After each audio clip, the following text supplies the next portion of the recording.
Vamos a abrir nuestras Biblias en Mateo capítulo 7.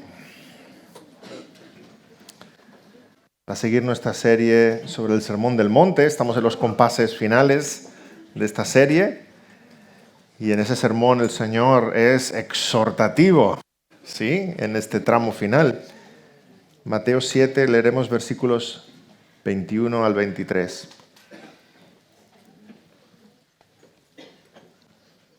Mateo 7, 21. No todo el que me dice Señor, Señor, entrará en el reino de los cielos, sino el que hace la voluntad de mi Padre que está en los cielos. Muchos me dirán en aquel día, Señor, Señor, ¿no profetizamos en tu nombre y en tu nombre echamos fuera demonios? ¿En tu nombre hicimos muchos milagros? Y entonces les declararé, nunca os conocí, apartaos de mí, hacedores de maldad. Vamos a orar. Señor, gracias por tu palabra, porque es lámpara a nuestros pies. Señor, gracias por el Espíritu que trae convicción a nuestros corazones. Señor, gracias por la claridad con la que tú hablas en este sermón del monte. Te pedimos que tu palabra una vez más llegue a nuestros corazones, que tu Espíritu abra nuestro entendimiento, que tú traigas convicción de pecado, que tú traigas sanidad para nuestras almas, que tú traigas consuelo, que tú traigas dirección. Señor, que salgamos diferentes en esta mañana de aquí, porque tu Espíritu nos ha acudido y nos ha movido en nuestras convicciones y tú nos has cambiado, Señor. Te rogamos que tu palabra, como viva y eficaz que es, nos transforme en el día de hoy. En el nombre precioso del Señor Jesús. Amén. Amén. Hay una parábola del Señor Jesús que causa mucho impacto en nosotros, que es la parábola de los dos hijos, que todos recordaréis. Un padre de familia le dice a su hijo, ¿ves hoy a trabajar a mi viña? Y el hijo le responde, no quiero. Qué respuesta, ¿verdad? Para un padre. Y prefiere quedarse en casa, jugando a la Play y viendo vídeos de YouTube y poniéndose al día con su serie. Pero luego la conciencia le carcome y piensa, qué desagradecido, qué palabras he tenido con mi padre. Él que se desvive por mí de tantas maneras y voy a ir a la viña. Y se levanta y va a trabajar a la viña. El mismo padre le dice a su otro hijo, ¿ves a trabajar hoy a mi viña? Y le dice, sí padre, ahora mismo voy. Pero luego al contrario, se acuerda de que va a estar más cómodo en casa, que tiene ganas de dormir la siesta, etcétera, etcétera. Y se queda pensando lo mejor, no va. Y el Señor Jesús en esta parábola que nos explica en Mateo 21, después pregunta a los oyentes, ¿cuál de los dos hijos hizo la voluntad de su padre? Y contestan enseguida todos, ¿verdad? El primero, porque aunque dijo no quiero, al final fue. Es el que muestra obediencia y, en último término, complace a su padre. Y esta parábola tiene muchas aplicaciones para nuestra vida. No vamos a predicar ahora la parábola de Mateo 21. Estamos en Mateo 7, estamos en el Sermón del Monte. Tiene muchas aplicaciones para nuestra vida, pero nos está enseñando una verdad tremenda, una verdad central, y es que todo lo que decimos no se corresponde con la realidad. ¿Cuántas veces os ha pasado decir algo y luego tener que decir, ay, lo siento, realmente no lo pienso, no es lo que creo, se me escapó, o estaba enojado, o muchas veces, demasiadas veces, lo que decimos no se corresponde con nuestra realidad interna? Y aquí es un caso clarísimo. Un hijo dice, ahora voy, y luego no va. Aparenta obediencia, pero en realidad es desobediente. El otro al revés, no quiero ir, y luego fue. Aparenta desobediencia y luego es obediente. Pero al final, ¿cuál de los dos hijos en la parábola complace a su padre? El que obedeció. Por tanto, entre lo que dices y lo que haces, Dios se queda con lo que haces. Dios quiere ver obediencia en tu vida. Obediencia en tu vida. Y si bien en el Sermón del Monte, en la sección anterior, hablábamos sobre los falsos maestros, recordáis, lobos vestidos de cordero que quieren dañar a la iglesia, quieren meterse en la iglesia. Ahora el Señor en el resto del Sermón del Monte está explicando y aplicando esa misma verdad a cada uno de nosotros. No se trata de que haya falsos maestros disfrazados de cordero que quieran hacer daño a la iglesia. Se trata de que en la iglesia también hay falsos cristianos. Cabras vestidas de oveja entre nosotros. ¿Por qué? Porque han confiado en la apariencia, han confiado en una forma de hacer, en un nominalismo, en una profesión de fe, pero en realidad en sus corazones no hay nada. No son del Señor. El caso que nos plantea el Señor, por tanto, ahora es más grave. Nos está hablando del peligro del autoengaño. Y es tremendamente exhortativo. Hay personas que se engañan a sí mismas y creen que son creyentes, pero no lo son. Creen que son cristianos, cuando en realidad no lo son. Y en los próximos 2 sermones, hoy y el domingo que viene, vamos a estar meditando en esto. Hoy en los versículos 21 al 23, donde el tema central es que no se trata solamente de una profesión, no se trata solamente de que tu lengua profese una fe, tiene que ser una realidad en tu corazón. Y el domingo próximo hablaremos de los versículos 24 al 27. No se trata solamente de un conocimiento intelectual, de edificar tu casa sobre la roca, que es escuchar y hacer. Y al final la vacuna contra el autoengaño está aquí, en un corazón transformado y obediente y humilde delante del Señor. Y el peligro del autoengaño es terrible, hermanos. Todos podemos vivir autoengañados de una forma u otra. Hay quienes se creen los más guapos del mundo, ¿verdad? Ven paseando por la calle y piensan que todas las chicas los miran a ellos, ¿sí? Hasta que alguien les haga entender que no es así. Hay quienes se creen los más listos del mundo. Hables del tema que hables, ellos saben más. A no ser que alguien les haga ver que no es así. Pero nada como pensar que eres cristiano y estar engañado. Este es el autoengaño más grave y peligroso de todos. Y esta es probablemente una de las afirmaciones del Señor Jesús en sus enseñanzas más contundentes, llamativas, escalofriantes. Yo cuando lo leo se me pone la piel de gallina. No todo el que me dice Señor, Señor, entrará en el reino de los cielos. Y quisiéramos aclarar un pequeño paréntesis, que la profesión de fe es necesaria, por supuesto. En la vida cristiana ha de haber una profesión de fe. Sin duda, no nos confundamos, porque si de verdad creemos en nuestro corazón, vamos a profesar la fe en el Señor Jesucristo. Mateo 12:34, porque de la abundancia del corazón habla la boca. Si tu fe es auténtica, habrá una profesión de fe auténtica. Se corresponden ambas cosas. Cuando Felipe fue a bautizar al etíope, recordemos que el etíope ve agua, cierta agua, está en el carro y dice, aquí hay cierta agua que impide que yo sea bautizado. Y entonces Felipe le pregunta, si crees de todo corazón, bien puedes. Apunta al corazón, Felipe. Y el etíope responde con una profesión de fe. Creo que Jesucristo es el Hijo de Dios. Hay una fe auténtica en su corazón, hay una profesión auténtica que brota de ese corazón. Y esto nos recuerda a Romanos 10:9, cuando Pablo escribe que si confesares con tu boca que Jesús es el Señor y creyeres en tu corazón que Dios le levantó de los muertos, serás salvo. Confesares con tu boca y creyeres en tu corazón. Ambas cosas, no puede ser una sin la otra. Si vas a un médico te dirá que la lengua y el corazón son 2 órganos diferentes, ¿verdad? Desde una perspectiva bíblica hay un continuo entre el corazón y la lengua, como si fueran lo mismo. La lengua habla lo que hay en el corazón, la lengua refleja lo que hay en el corazón.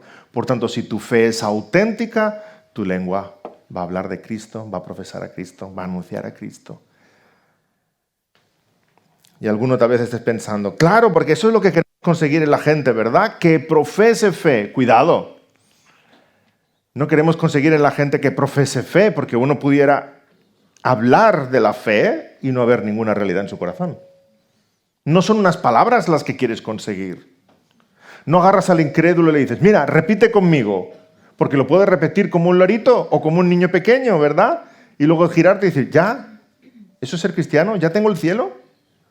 Lo que queremos es ver una fe auténtica en los corazones.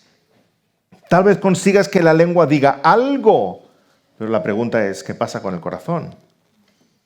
De nuevo en la parábola de los dos hijos que hemos mencionado antes, el corazón y la lengua no van de la mano.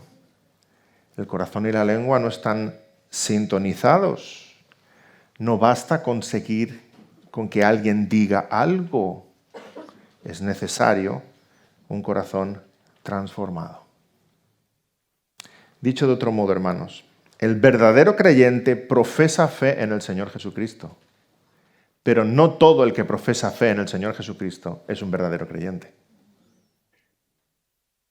El que es verdadero creyente profesa fe en el Señor Jesucristo, pero no todo el que profesa fe en el Señor Jesucristo es un verdadero creyente. Y lo que está diciendo aquí el Señor Jesús. No todo el que dice, Señor, Señor. No basta con la lengua. No basta con la profesión exterior.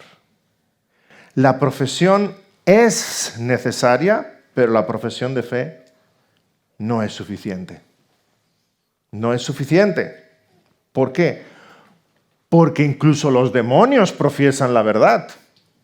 Los demonios saben más teología que tú. Conocen más de Dios que tú. Y más del Señor Jesucristo y más del Evangelio.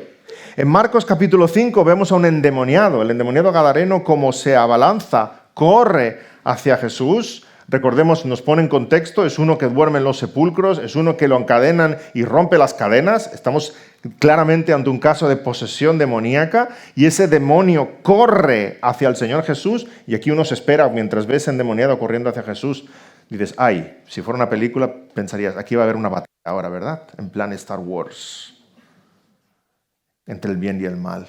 No, ¿qué hace ese endemoniado? Se clava de rodillas. No hay batalla entre Dios y el diablo. Dios es el Todopoderoso.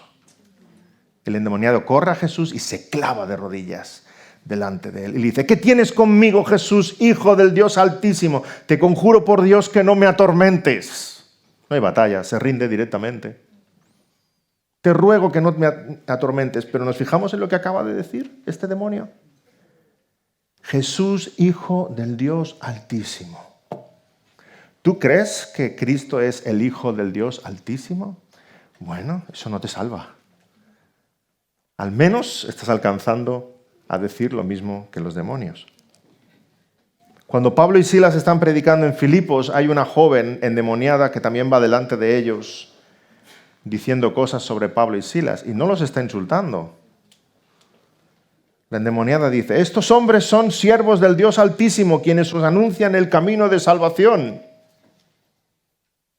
Increíble, ¿verdad? Por un poco de tiempo Pablo le deja que diga lo que dice, pero ya Pablo se cansa y manda al Espíritu salir de ella. Y aquí empieza el problema en Filipos, si leéis el resto del pasaje en Hechos capítulo 16, ¿verdad? Empieza la persecución de Pablo y de Silas. No te salva decir lo mismo que los demonios también saben decir.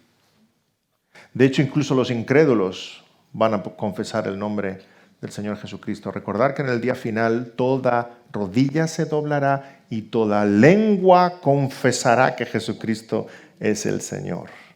Toda lengua confesará, pero no para salvación.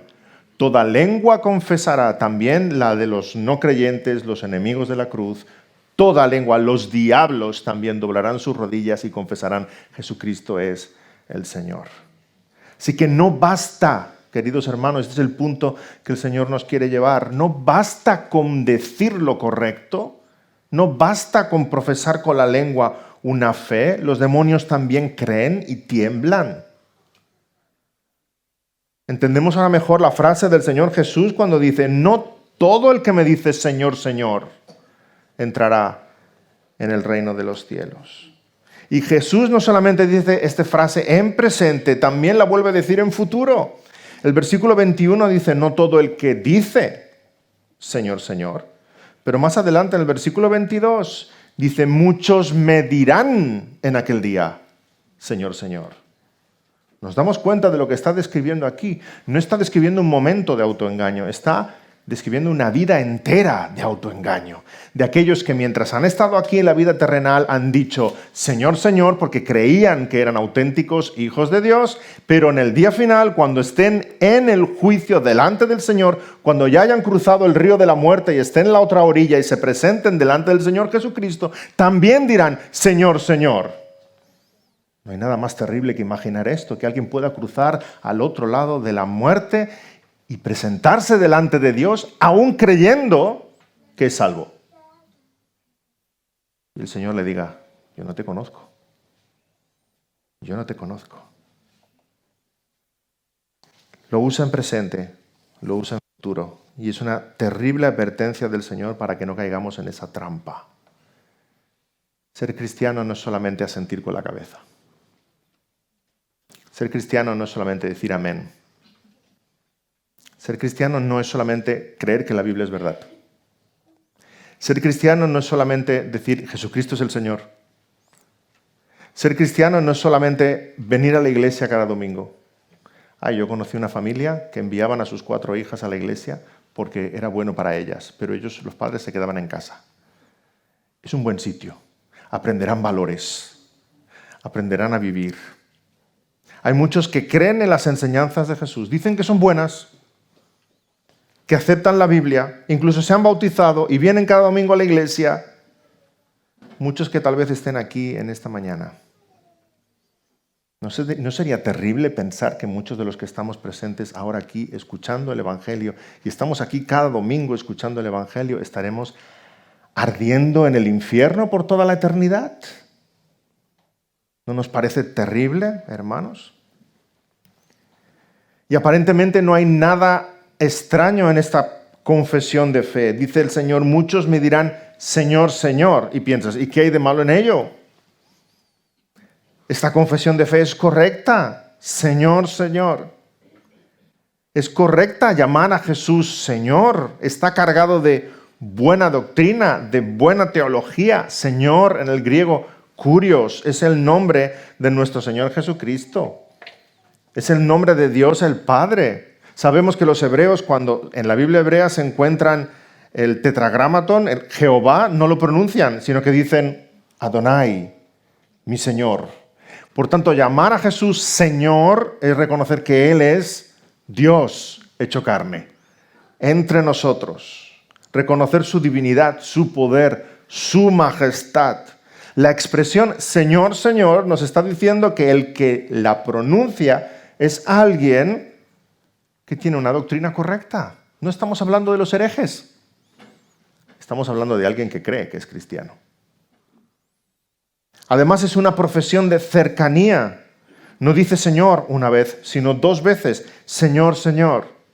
Y cuando una expresión así la encontramos en el texto bíblico, está expresando una intimidad, una cercanía, una amistad. Dios habla así a los suyos. Llama a Moisés en la zarza, Moisés, Moisés. En medio de la noche también al profeta, Samuel, Samuel. El mismo Señor Jesús habla con el Padre así, Elí, Elí, lama sabactani, desde la cruz. Cuando se repite 2 veces un nombre, está denotando una cercanía, una familiaridad. Y aquí nos está diciendo el Señor Jesús que aquellos que creen que son cristianos y no lo son, en el día final, creen que tienen esta cercanía con el Señor. Señor, Señor. Es además una profesión pública. El Señor Jesús está describiendo aquí a alguien que tiene una labor, tiene un ministerio evidente. No solo dice que es cristiano, sino que los demás ven y están convencidos de que lo es. Los versículos 22-23 están presentándonos la escena del juicio final, donde hay un juez y un acusado. El acusado se defiende. El juez dicta sentencia. Y en su defensa, ¿qué está diciendo? El acusado presenta sus argumentos. ¿Cuáles son? Señor, Señor, ¿no profetizamos en tu nombre y en tu nombre echamos fuera demonios y en tu nombre hicimos muchos milagros? Señor, ¿me has visto? Señor, ¿has visto mi vida? Es evidente que yo entro en el cielo. Se trata de un impresionante currículum cristiano. Y aquí no entraremos en intentar demostrar si el que, en esta imagen que el Señor pone delante de nosotros, si el que está diciendo esto realmente lo hizo de forma cierta o no lo hizo. Por un lado, Jesús ya nos advierte que habrá falsos cristos y falsos maestras que harán prodigios y señales y milagros. No hay ningún misterio en eso. Pero eso lo vemos desde antaño. Recordemos los magos de Faraón cómo imitaron el prodigio que hizo Moisés y aquellas varas se convirtieron en una serpiente, ¿cierto? Delante de la presencia de Faraón. Por otro lado, Dios también es poderoso como para utilizar personas para sus propósitos, aún aquellas personas no siendo salvas. Judas estuvo entre los apóstoles. Y no es de extrañar imaginar a Judas haciendo lo demás que todos los apóstoles estaban haciendo, y predicando, y echando fuera demonios, y sanando.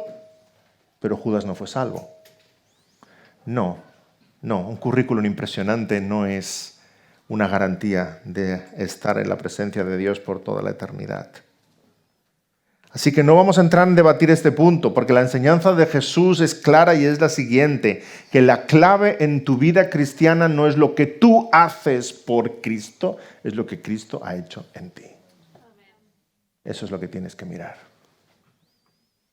La clave no está en lo que exteriormente se ve, sino que está en aquello que interiormente solamente Dios ve. Ya sabemos que los herejes se van al infierno. Las cartas del apóstol Juan lo dicen claramente. Aquellos que niegan la divinidad de Cristo, aquellos que no creen en la palabra, aquellos que la tergiversan, los herejes se van al infierno. Ya lo sabemos. Aquí no nos está hablando de esos. Nos está hablando de aquel que cree que es un cristiano auténtico y dice, Señor, Señor. Ya sabemos que los idólatras van al infierno. Pero aquí nos está hablando de alguien que reconoce que Jesús es el Cristo, el Hijo de Dios. Ya sabemos que los inmorales van al infierno, la palabra de Dios lo dice claro, pero aquí nos está hablando de alguien que presenta un currículum de buenas obras. Entonces, ¿cuál es el problema? Le decimos, Señor, ¿dónde está el problema? Que alguien venga con esa vida y diga, Señor, Señor, y tú no lo recibas. Obediencia. Obediencia, hermanos. La clave que el Señor Jesús nos está presentando en el Sermón del Monte, su conclusión es, no te llames cristiano y no me llames Señor si no me obedeces. ¿Yo os he dicho alguna vez que los cristianos carnales no existen? ¿Que son un animal mitológico? O eres de Cristo y por tanto tu vida refleja lo que dices, o no eres de Cristo porque tu vida no refleja esa realidad. No hay término medio. Ojalá fueras frío o caliente, pero por cuanto eres tibio, te vomitaré de mi boca, dice el Señor. Y si no estás viviendo la vida cristiana, por favor no te llames cristiano, porque aún nos haces mala prensa a todos. Si te llamas cristiano y llamas al Señor Jesús Señor, que sea una realidad en tu vida. Que se vea que aquello que dices también lo estás viviendo. Obediencia. No todo el que me dice Señor, Señor entrará en el reino de los cielos, sino el que hace la voluntad de mi Padre que está en los cielos. Y de nuevo en Lucas 6:46 el Señor repite la misma idea. ¿Por qué me llamáis Señor, Señor y no hacéis lo que yo os digo? Porque Señor significa amo. Señor es el soberano, y si realmente llamas al Señor, Señor, es porque te sujetas a Él, te sujetas a su voluntad. No puedes llamar al Señor Jesús Señor con tu lengua y seguir haciendo lo que se te antoja con tu vida. No puedes decir grandes verdades con tu lengua y contradecirlas todas en tu vida privada. No puedes vivir una vida de aparente piedad y en lo privado ser todo lo contrario. No puedes decir Señor, Señor y no hacer lo que Jesús te manda. Estas palabras del Señor Jesús en Mateo 7 nos enseñan que cuando llegue el día del juicio para cada uno de nosotros, no va a servir de nada lo que tú puedas decir delante del juez. Lo único que vale es lo que el juez pueda decir de ti. Este hombre del ejemplo expone su currículum, todo lo que ha hecho en nombre del Señor. De nada servirá lo que puedas decir tú en el día del juicio, tus propias excusas. ¿Cómo vas a explicar tu desobediencia? No, Señor, es que tú sabes lo que yo siento en mi corazón. No, Señor, tú sabes que mi caso es diferente. Ya sé lo que dice tu palabra, pero es que mis circunstancias son otras. No, Señor, ya sabes que no era pecado. Es que es mi debilidad, es mi fragilidad, o es que estaba enfermo. Es que, Señor, no entendía bien ese mandamiento. Por eso te desobedecí. No, Señor, si realmente lo hice, si es que lo hice por ti, Señor. Excusas de todos los colores, pero no va a valer para nada lo que tú puedas decir en tu defensa delante del gran juez. Lo que el Señor quiere ver en tu vida es humildad y obediencia. No hay más. Santidad sin la cual nadie verá al Señor. Según de Timoteo 2:19 dice, apártese de iniquidad todo aquel que invoca el nombre de Cristo. Si eres de Cristo, comprado por Cristo, lavado por la sangre de Cristo, vive para la gloria de Cristo. Como Señor. Hemos leído antes el primer libro de Samuel, capítulo 15. ¿Qué episodio? Por eso lo hemos leído como ilustración de lo que estamos diciendo, ¿verdad? El rey Saúl recibe una instrucción muy clara de parte de Dios a través del profeta Samuel. Ha de acabar con Agag y con todo su pueblo. Pero Saúl tiene otra idea. Si quieres resumir la desobediencia, se resume así. Dios te dice algo y tú le dices, tengo una mejor idea. Eso es rebeldía y eso es desobediencia. La palabra es clara, sí es clara, pero, ahí salimos con nuestros peros, eso es desobediencia. Y Saúl fue desobediente, como rey del pueblo de Israel.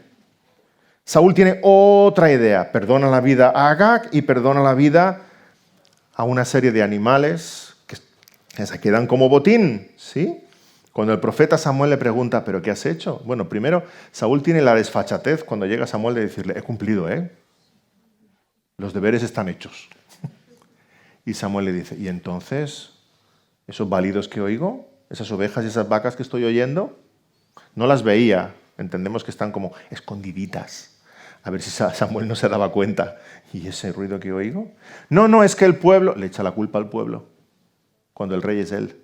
El pueblo quiso guardar parte del anatema, o sea, lo que tenía que ser destruido, parte de ello, para ofrecerlo en sacrificio a Jehová. Menuda cara. Menuda cara. Y entonces Samuel dice estas palabras que son aplicables no a Saúl, sino a nosotros para que temblemos. Ciertamente el obedecer es mejor que los sacrificios. Y el prestar atención que la grosura de los carneros. Y el desobedecer y el sacrificio van de la mano. ¿Sabes? Cada vez que un cristiano se pone delante de la palabra y está pensando en desobedecer, está pensando en el sacrificio que va a hacer después para compensar su desobediencia. No, Señor, yo sé que esto, bueno, ya entiendo lo que tú dices, sí, parece bastante clarito, pero tú sabes mis circunstancias, tú sabes mi caso, tú sabes, pero yo a cambio, el Señor no quiere nada a cambio. No quiere sacrificios, quiere obediencia. Y nosotros siempre le estamos presentando algo a cambio. No, lo que el Señor quería ver en Saúl es que hubiera cumplido su palabra. De modo que siguiendo en ese tono de juicio en el que estamos, versículos 22 y 23, muchos me dirán en aquel día, están defendiéndose a sí mismos, están presentando sus argumentos. Pero realmente lo que importa es lo que el juez justo dirá. Versículo 23, y entonces les declararé. Eso es lo que pesa en nuestros corazones, lo que Dios pueda decir de ti, pueda decir de mí. Entonces les declararé. Qué aseveración, qué tres afirmaciones encontramos aquí. Nunca os conocí, apartaos de mí, hacedores de maldad.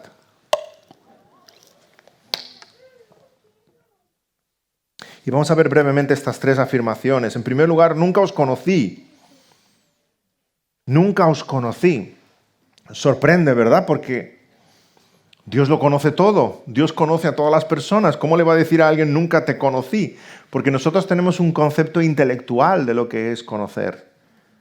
Decimos que no conocemos a alguien porque no lo conocemos, pues no sabemos nada de él, ¿verdad? Si es tu fiesta de cumpleaños, llaman a la puerta, se presenta alguien y dice, hola, vengo a tu cumpleaños. Y tú, ¿y usted quién es? Un señor que no has visto nunca en su vida, ¿verdad? Y, no te acuerdas de mí, hace 20 años nos vimos no sé dónde. Lo siento, no, creo que usted se está equivocando de casa, no, yo a usted no le conozco, no le puedo dejar entrar. Nuestro conocimiento es intelectual, ¿verdad? No reconocemos la cara, no le reconocemos.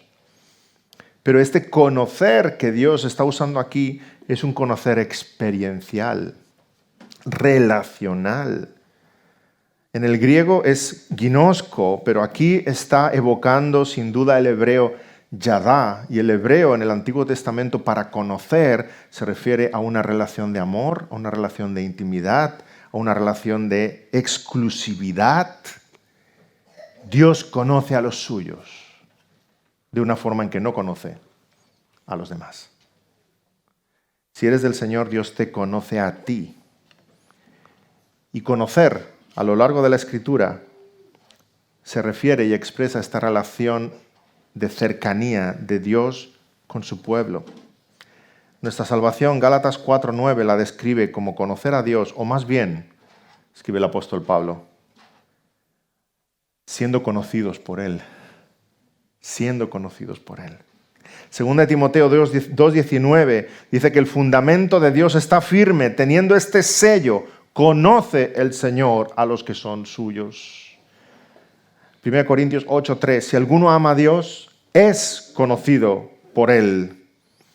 Juan 10, cuando el Señor habla como buen pastor de las ovejas. Yo soy el buen pastor y conozco mis ovejas, y las mías me conocen. Nos damos cuenta de que no se refiere a un conocer intelectual, sino relacional. También describe el apóstol Pablo la vida eterna, 1 Corintios 13, diciendo, ahora conozco en parte, pero entonces conoceré como fui conocido.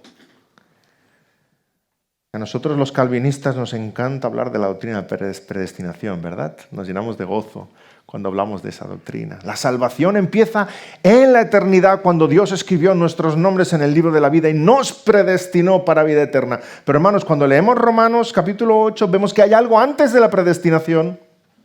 Hay algo antes. Romanos 8:29.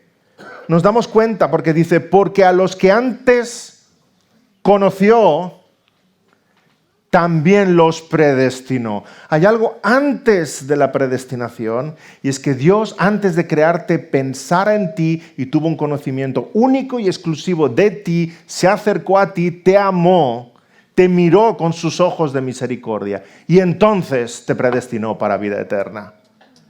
Aquellos que Dios conoció, no es un conocer intelectual, porque intelectualmente Dios lo conoce todo. Es algo relacional y único de Dios para con los suyos. Así que lo más importante en tu vida no es tu conocimiento de Dios, es que Dios te conozca a ti. ¿Te conoce Dios? Cuando llames a la puerta del reino de los cielos, abrirá y te dirá, ¡ay, yo te conozco! Tú eres uno de los míos, bienvenido. O te dirá como a este desgraciado que describe aquí Mateo, yo no te conozco. ¿Tú quién eres? Quiere el Señor que conozca a todos los que estamos aquí presentes. Es un conocer particular, es un conocer de una forma única. Dios se ha acercado, Dios te ha amado, Dios ha puesto su mirada sobre ti. Y eso es lo más importante, que en el día final el Señor te diga, yo te conozco. Sin embargo, a estos que creen que son del Señor, el Señor les dice, nunca os conocí. No sois de los míos. Nunca os conocí. La segunda afirmación es terrible también. Apartaos de mí. Apartaos de mí. En el Edén pecamos y nuestros primeros padres fueron expulsados, fuera del paraíso. Sacó a Adán y Eva de su presencia. Y Cristo, nuestro segundo Adán, vino a hacer el trabajo que Adán no había podido cumplir. Vino a vivir una vida obediente Vino a pagar nuestro rescate, vino a aplastar la cabeza de la serpiente, vino a ganar de nuevo el acceso al paraíso, a la presencia de Dios. ¿Qué le dice Jesús al crucificado a su lado? Hoy estarás conmigo en el paraíso, en aquello que perdimos. Yo lo he recuperado con nuestra sangre, con mi sangre. Gracias a los méritos de Cristo tenemos comunión con el Padre. Gracias a la fe en la obra de Cristo Jesús tenemos acceso de nuevo a la presencia de Dios, tenemos intimidad con Dios. Con Cristo Dios nos da la bienvenida. Sin Cristo solamente puedes escuchar esta expresión del Señor: apartaos de mí. Lo mismo que dijo en el Edén: apartaos de mí, no puedo verte, no puedes entrar en mi presencia, porque estamos destituidos de la gloria de Dios. Apartaos de mí. El día final el Señor pondrá a las ovejas a su derecha y a las cabras a su izquierda, como leemos en Mateo 25. Y dirá a los de su izquierda: apartaos de mí, malditos, al fuego eterno preparado para el diablo y sus ángeles. Apartaos de mí. Son fuertes las palabras del Señor, son contundentes, nos tienen que llevar a la reflexión y al autoexamen. Nunca os conocí. Apartaos de mí. Y la tercera es la más inquietante de todas: hacedores de maldad. ¿En serio, Señor? ¿Hacedores de maldad? ¿No es exagerada la expresión del Señor? Por muy engañados que estén estos, que han creído toda la vida que son cristianos y se presentan delante del tribunal de Dios, el currículum de ellos no es de malas obras. Si dice que han predicado, que han hecho milagros, que han hecho bondad, que aquel cristiano que lleva 50 años en la iglesia y cree que es cristiano porque un día profesó fe, pero la fe se quedó solamente en su boca, nunca llegó a su corazón, aquel que toda la vida está haciendo lo que él cree que es correcto delante del Señor y ha estado toda la vida autoengañado, cuando llegue la presencia de Dios, Dios le dirá: apártate de mí, hacedor de maldad. ¿Cómo entender esta expresión tan contundente? Cuando hablo de esta doctrina suelo usar un ejemplo sencillo, tal vez me lo hayáis escuchado en alguna otra ocasión, pero imagina que vas conduciendo tu coche por Barcelona y siempre te cruzas con el mismo vecino. Años que vives en el mismo barrio, te cruzas con el mismo vecino, es un excelente conductor, amable, cede el paso a los coches que se incorporan, paran el paso de peatones. Bueno, eso en Barcelona ya es para darte el Nobel de la Paz. O sea, si tú eres capaz de parar, porque cuando cruzamos el paso de peatones sabes que te juegas la vida cada vez.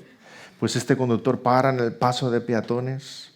Un cielo de hombre. ¿Recuerdas una vez, hace unos años, que se te caló el coche y paró y te ayudó para arrancar?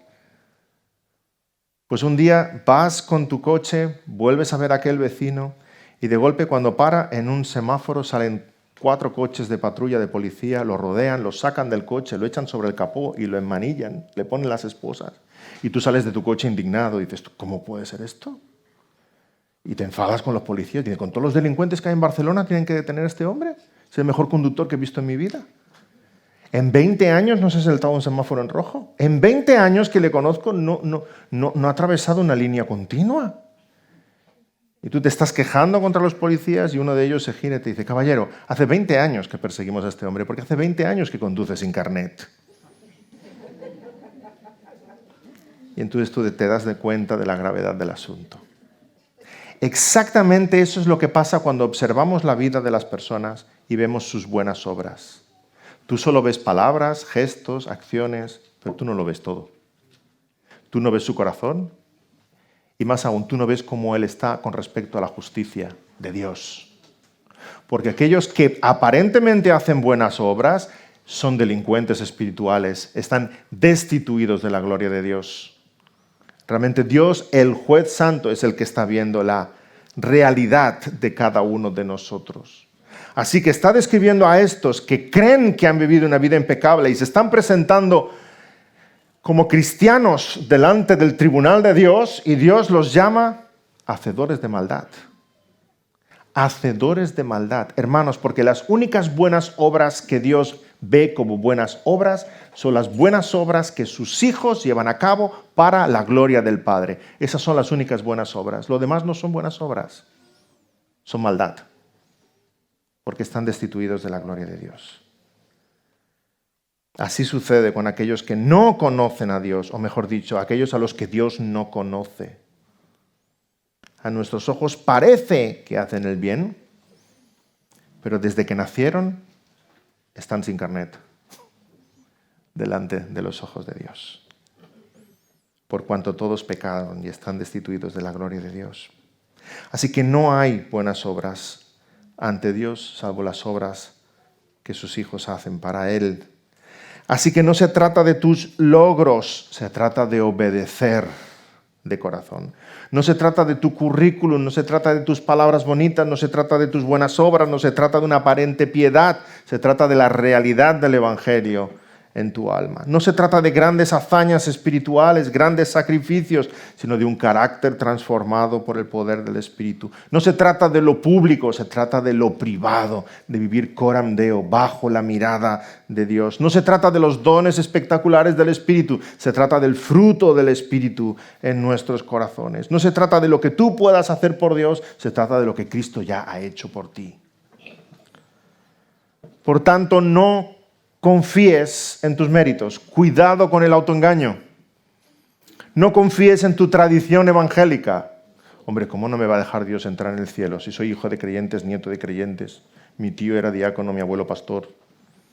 Yo creo que si nos remontamos en nuestra genealogía, sale por ahí un apóstol. ¿Cómo no me va a dejar? Yo llamaré a la puerta del cielo y diré, Señor, Señor, ya estoy aquí. No confíes en tu tradición evangélica, no confíes en tu vida moral. ¿Cómo no me va a dejar Dios entrar en el cielo? Yo no he hecho pecados grandes. Pequeñitos, bueno, ¿quién no? Pero pecados grandes, no. Yo creo que el Señor está muy contento conmigo. Llamaré a la puerta del cielo y diré, Señor, Señor. No confíes en un acto de confesión. Hombre, claro que voy a entrar en el cielo. Yo recuerdo un día cuando era niño que hice la oración del pecador. Recuerdo aquella campaña que pasé al frente, me puse en pie, levanté la mano, oraron por mí. Claro que voy a ir al cielo, porque ya está, con eso ya basta, ¿no? ¿O hay algo más que yo pueda hacer para ser cristiano? Como decía Nicodemo. No confíes en el fervor emocional. Hombre, con lo que yo he sentido en aquella campaña, en aquel retiro, si toqué el tercer cielo, claro que voy al cielo. Por supuesto, llamaré a la puerta y diré, Señor, Señor. No confíes en tu activismo evangélico. Hombre, he estado en todos los comités de la iglesia.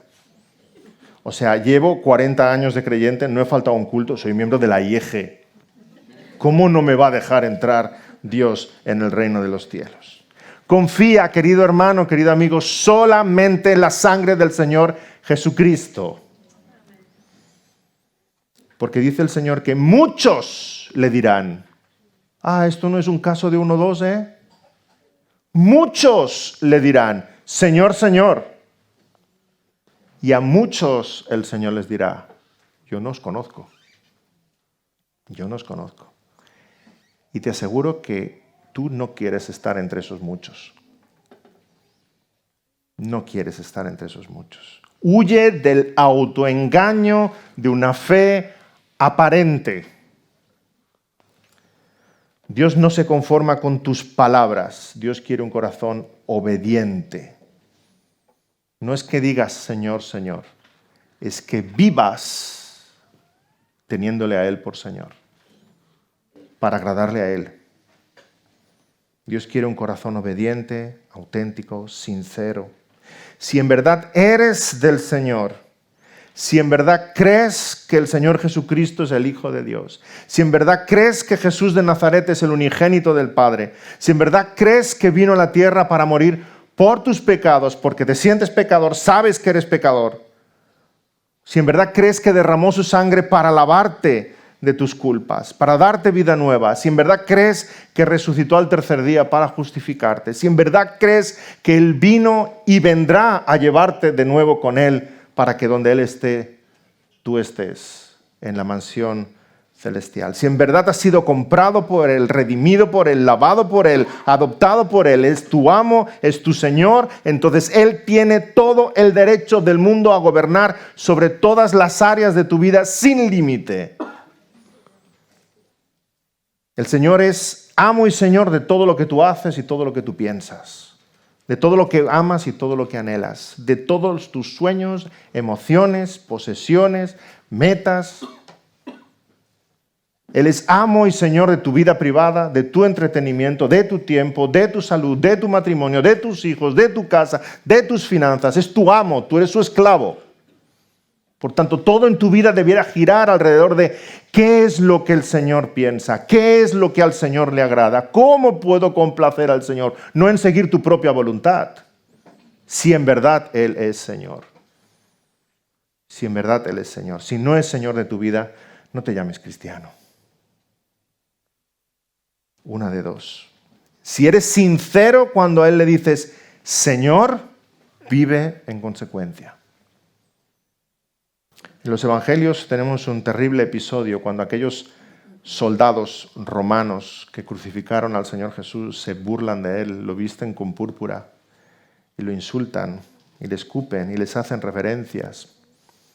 Luego, por la arqueología se ha sabido que era una tortura que hacían a los que iban a crucificar. Se burlaban de ellos como si fueran rey. De hecho, el delito que le imputaron fue rey de los judíos porque no podían encontrar nada más. Y esos soldados romanos le decían, ¡salve, rey de los judíos! ¿Tú tienes el mismo tono de burla en tu corazón cuando hablas de él como Señor y le llamas Señor? Porque era completamente falso lo que estos soldados decían. Lo decían, pero no lo creían. Poco después en el Evangelio, unos versículos después, tenemos al Señor Jesús junto a aquel crucificado. Y aquel crucificado lee el delito que pusieron en el letrero, ¿verdad? Rey de los judíos, pero lleno de fe, exclama, acuérdate de mí cuando vengas en tu reino. Qué contraste, hermano. Los soldados burlándose de aquel al que llamaban rey sin creerlo, y el crucificado reconociendo la soberanía del rey con un corazón lleno de fe. Que llamemos al Señor Señor como el segundo, pronunciándolo con nuestros labios y creyéndolo en nuestros corazones.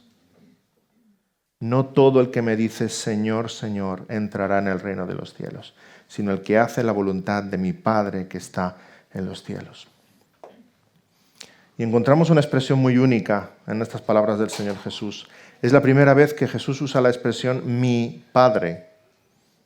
Si leemos todo el Sermón del Monte, vemos que la palabra Padre está continuamente, pero el Señor Jesús habla todo el tiempo de nuestro Padre, como en el Padre Nuestro que estás en los cielos, o habla de vuestro Padre que está en los cielos. Pero aquí es la única vez que el Señor habla de mi Padre, porque nos está hablando de obediencia, y cuando habla de obediencia, Él es el obediente.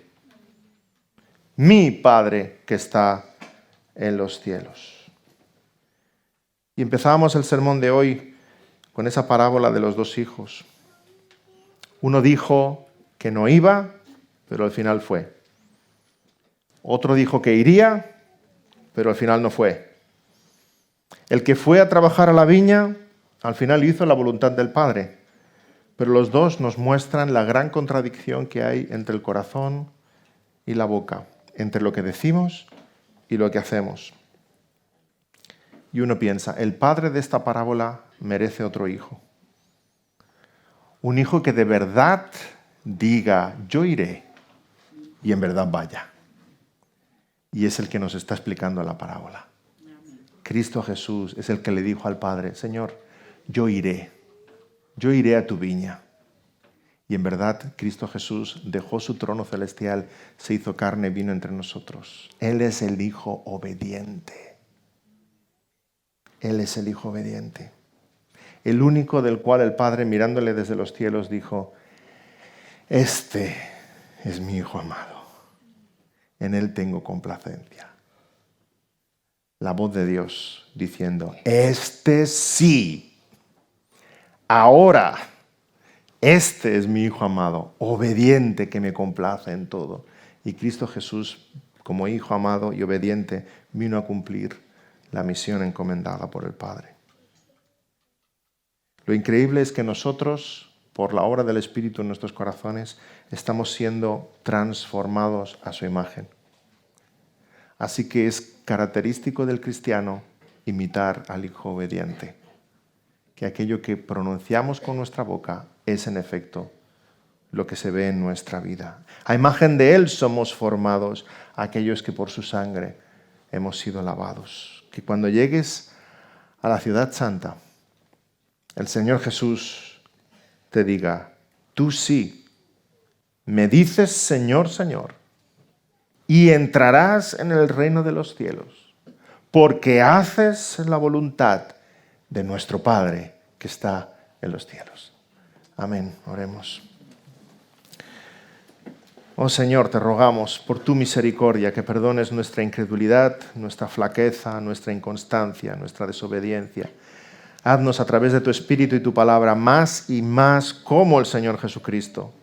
Siervos tuyos, hijos obedientes, que realmente no solamente pronuncian nuestros labios que tú eres nuestro Señor y Rey, que no solamente lo cantemos, que no solamente lo anunciemos al mundo, sino que lo vivamos desde lo más profundo de nuestro ser. Que el cristianismo no sea solamente un discurso, que sea auténtico, que sea una vida que refleja la luz de Cristo. Señor, gracias por el poder transformador del Evangelio. Te rogamos que en esta mañana no nos dejes indiferentes, que tu palabra cale hondo en nuestros corazones, que salgamos de aquí buscando la santidad, buscando la obediencia, buscando la integridad, buscando el testimonio, buscando, Señor, complacerte a ti y no al mundo. Complacerte a ti y no a nosotros mismos. Que tomando nuestra cruz te sigamos, muriendo al yo para vivir para Cristo. Te pedimos, Señor, escuchar de tu boca estas palabras cuando nos recibas en tu mansión. En el nombre del Señor Jesús te damos las gracias. Amén.